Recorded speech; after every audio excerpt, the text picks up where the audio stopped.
Fala pessoal, Shalom no coração, sejam todos muito bem-vindos ao nosso devocional. Abre sua Bíblia comigo no Salmo de número 4. E antes de ler esse texto, eu quero convidar você que é novo ou nova por aqui a se inscrever em nosso canal e a estar conosco de segunda a sexta, 7h30 da manhã, sempre começando o dia conosco, que mergulhando na palavra de Deus. Uma turma maravilhosa que está aqui toda semana, todos os dias, e você também vai fazer parte disso.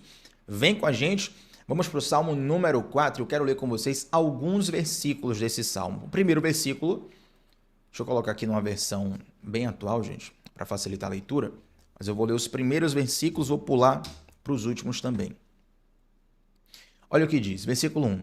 Responde-me quando clamo a ti, ó Deus que me faz justiça. Interessante isso, né? Ó Deus que me faz justiça. Livra-me de minha angústia. Tem compaixão de mim e ouve a minha oração. Até quando vocês jogarão minha reputação na lama? Até quando farão acusações infundadas e continuarão a mentir? Estes são os dois primeiros versículos.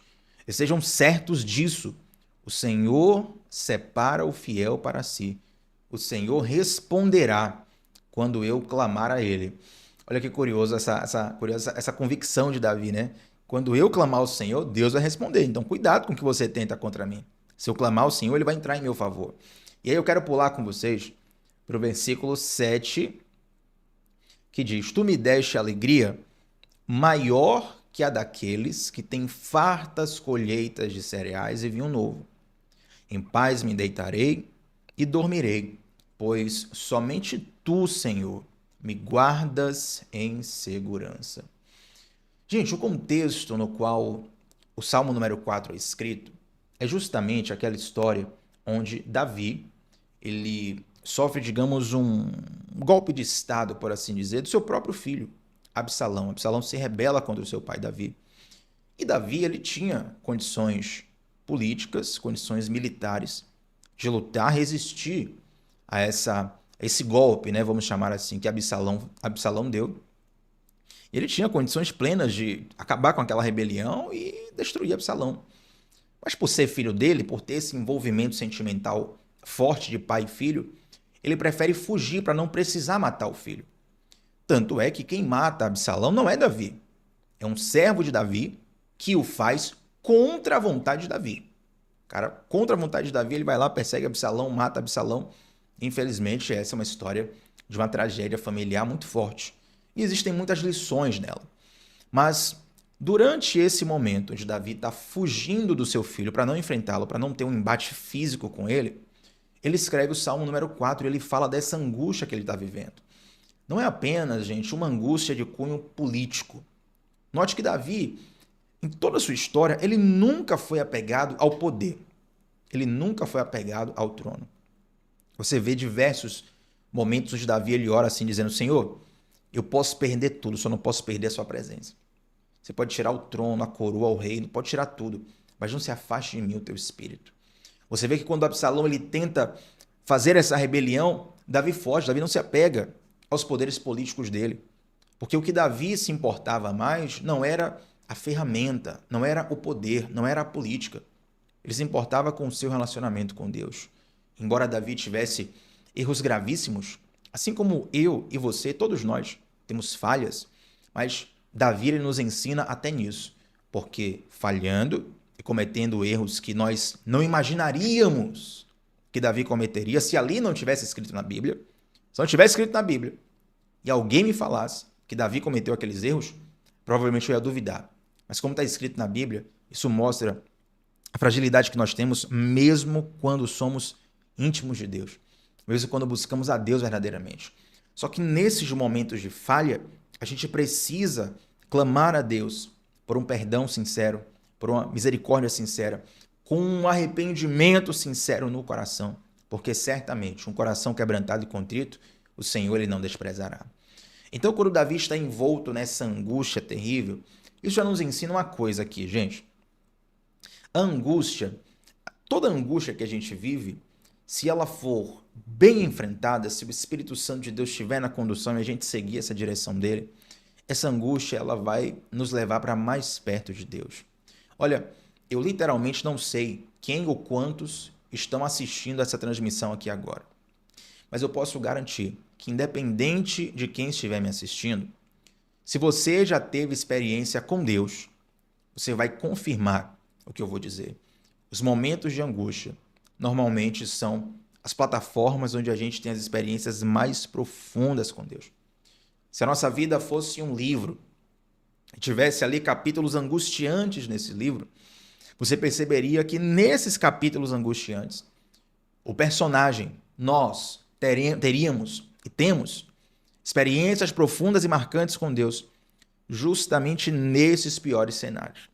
Eu não acho com isso, e quero até desconstruir um falso pensamento de que a gente precisa de uma prova para poder buscar Deus. Não. Isso aí é se você for rebelde.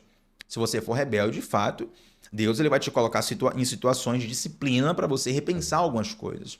Mas, embora a gente não precise de uma luta e de uma dificuldade para buscar Deus, é muito belo sobre quando, durante a luta, a gente descobre e sente algumas facetas de Deus que em outros momentos não dá para sentir. Da mesma forma, se você tem um pai, e esse pai ele te ama, ele cuida de você, ele te protege, ele te coloca numa escola, ele te educa, ele te leva para você ter um lazer, um futebol, um cinema, um momento de alegria, você vai amar esse pai. Mas quando você passar por uma angústia muito grande, você vai ver facetas do cuidado desse pai que você não veria em outras situações. Você vai olhar e vai perceber, rapaz, o meu pai me ama mesmo, o meu pai cuida de mim mesmo. E dessa mesma forma, gente, a angústia, ela nos aproxima de Deus. Talvez você está passando por uma angústia, está aqui nesse devocional ouvindo isso agora, dizendo, Thiago, o que eu mais quero é que essa angústia passe. Eu sei o que é sentir isso.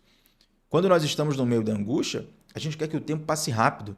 Inclusive, essa é uma das razões pela qual muitas pessoas que passam por angústias emocionais, elas tendem a ficar mais reclusas, a dormir mais, a ficar num quarto escuro o dia todo. Porque é uma forma, dentre muitas coisas e muitas explicações, é uma forma dela querer que aquele tempo passe logo. Olha, vou dormir porque quem sabe quando acordar um pouquinho de tempo mais passou, eu vou estar mais perto de sair daqui. Bom, essa não é, de fato, a melhor atitude, mas eu quero dizer que eu sei qual é o sentimento e a agonia de querer sair da angústia. Mas se você está vivendo angústia agora, aproveite essa plataforma, aproveite esse momento para se aproximar de Deus. Eu tenho certeza que no meio da angústia você vai ter experiências com Deus tão profundas quanto em nenhuma outra estação da sua vida.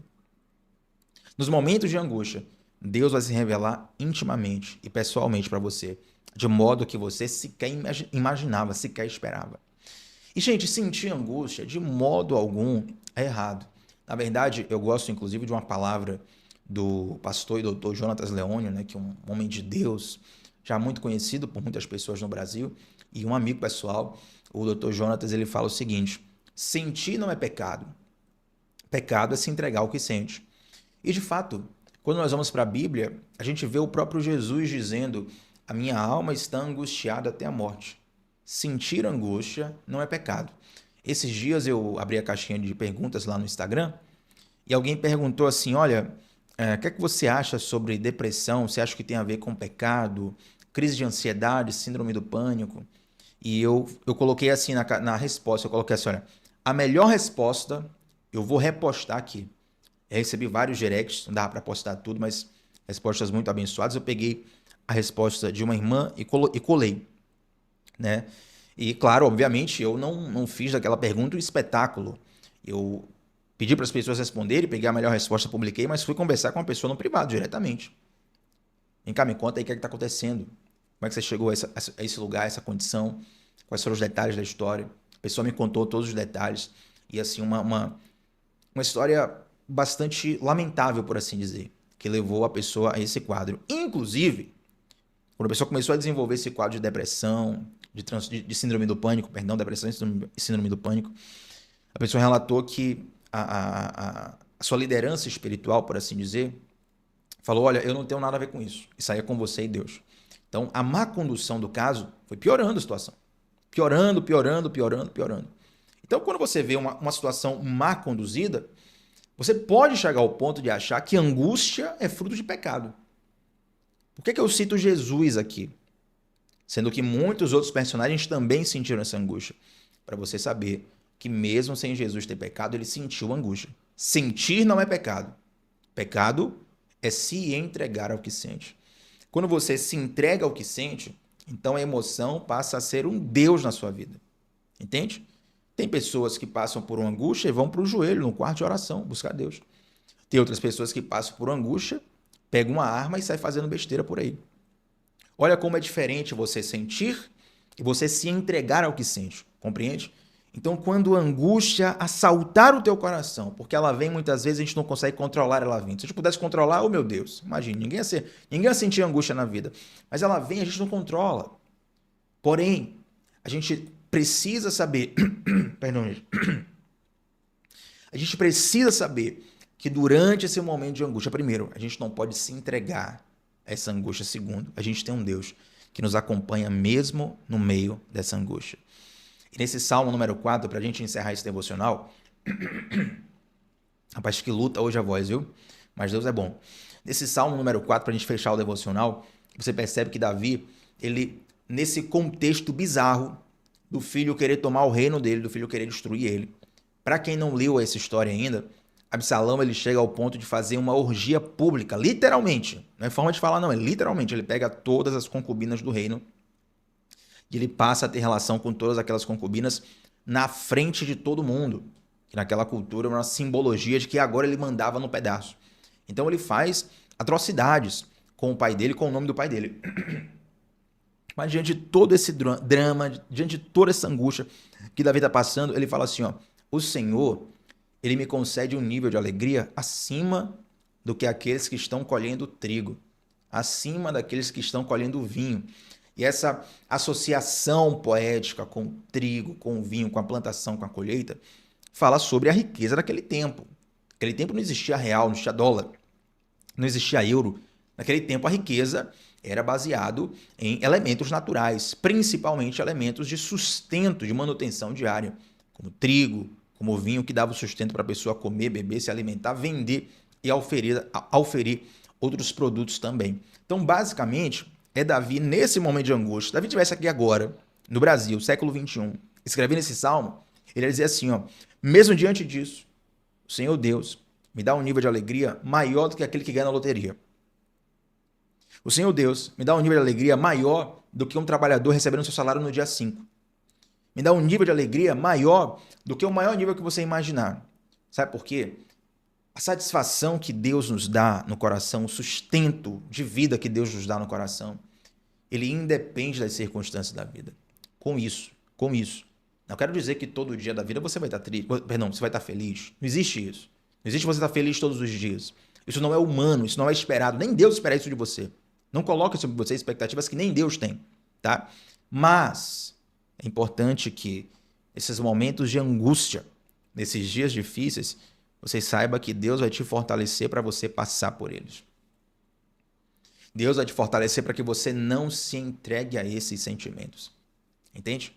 Tem sentimentos que são tão profundos que muitas pessoas sentem vontade de fazer besteira, por assim dizer, com sua vida, com a vida do outro, em piorar a situação. Tiago, não aguento mais, vou dar um fim.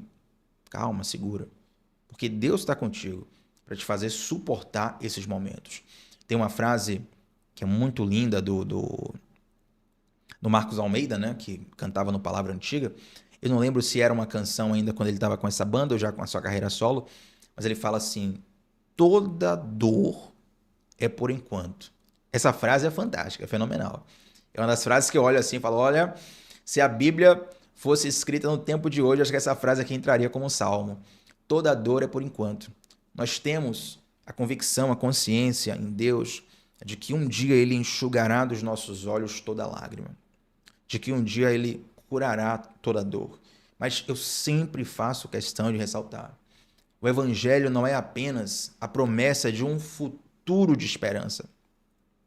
O Evangelho é uma redenção para os dias atuais. Você pode viver nesse mundo de caos, de loucura, passando as piores provações, e ainda assim ter força, renovo e ânimo para lidar com essas situações da vida. Tiago, é impossível, porque você está pensando com a mente carnal. Mas quando o Espírito Santo de Deus está sobre você, mesmo diante da angústia, aquilo que era para te matar te fortalece. A cova do leão matou Daniel ou fortaleceu ele? José na cisterna matou José ou fortaleceu ele? Davi diante do gigante matou ele ou fortaleceu ele? Elias na frente dos 400 profetas de Baal destruiu ele ou fortaleceu ele? Entende? Essas situações de muita angústia, de peso emocional profundo, são plataformas onde Deus tem experiências conosco, no nível que a gente não consegue ter em outros momentos. E para encerrar, eu quero falar sobre um erro muito grande que muitos cristãos cometem. Muitos cometem, na verdade, sendo cristãos ou não. Mas eu vejo uma incidência forte nos cristãos nisso, que é uma má interpretação de como lidar com as emoções. Às vezes a gente, no afã de querer lidar com aquela emoção, de resolvê-la, a gente tenta reprimi-la. Mas reprimir não é bem o que Deus está nos conduzindo a fazer, sabe? Uma coisa, por exemplo, é você ter uma prova importante amanhã, e aí você receber uma má notícia hoje.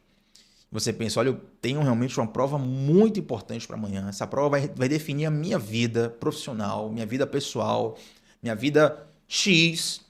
E eu preciso muito fazer essa prova. Então, eu vou escantear um pouco esse acontecimento, vou até fingir que não aconteceu. Eu preciso focar na prova.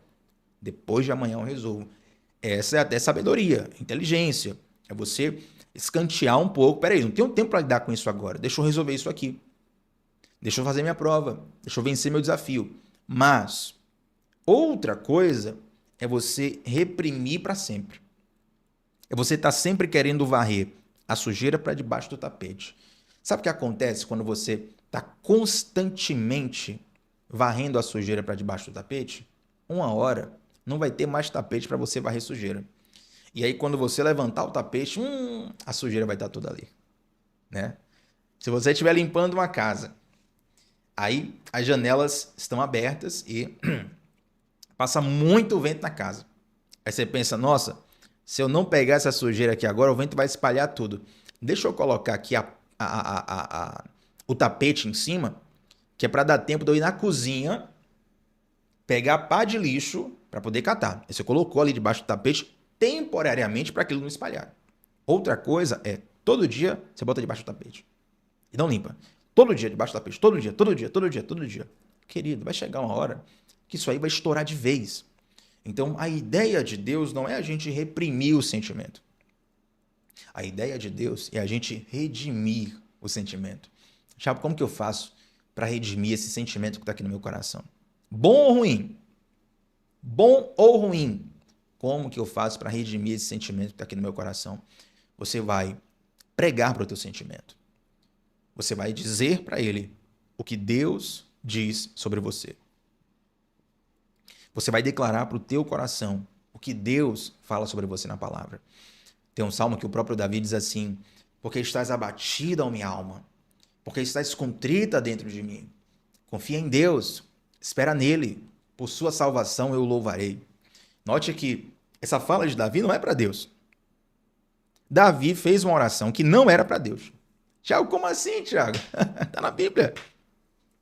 Essa declaração, esse salmo, essa oração de Davi, ela não é para Deus. É uma pregação para o próprio sentimento dele. É Davi dizendo: minha alma, meu sentimento, confie em Deus. Espere nele.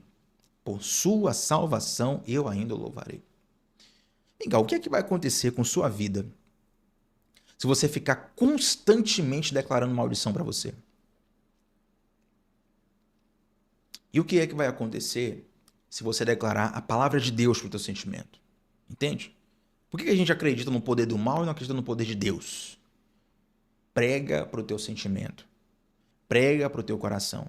Mostra para as tuas emoções, mostra para o que você está sentindo quem é o teu Deus. E isso vai redimir o teu coração.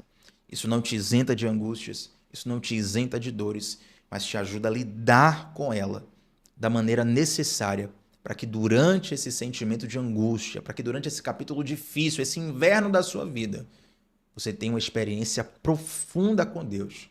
E eu te digo, você não vai se arrepender de colocar isso em prática. Amém? Vamos orar juntos, gente? Santo Deus, muito obrigado por essa palavra, por essa direção. Eu clamo, Senhor, para que o teu Santo Espírito traga o entendimento necessário para cada um dos que ouviram essa mensagem. Eu digo que é impossível humanamente que cada um lembre de todo o devocional, de todas as palavras, de cada vírgula que eu falei. Mas eu sei que cada um sai daqui com um sentimento. Senhor, eu te peço, Pai, que esse sentimento que fica no coração, essa lição que fica na mente, que ela seja uma matéria-prima para o seu trabalhar em cada vida. Que o Senhor sopre em cada mente, em cada coração, a tua vontade a partir dessa palavra. Em nome de Jesus. Amém, gente. Estamos junto. Deixa um like aqui nesse vídeo, comenta qual foi a parte que você mais aprendeu nele. E para você que está aqui pela primeira vez no canal, se inscreve nele, vem com a gente de segunda a sexta, às 7h30 da manhã, sempre começando o dia mergulhando na palavra de Deus. No comentário fixado aqui dessa transmissão, tem uma surpresinha para você lá. Se você é novo aqui, tá aqui pela primeira vez, vai lá no comentário fixado, clica no link que você vai gostar demais do que está preparado para você, tá bom? Até a próxima, gente. Tchau, tchau.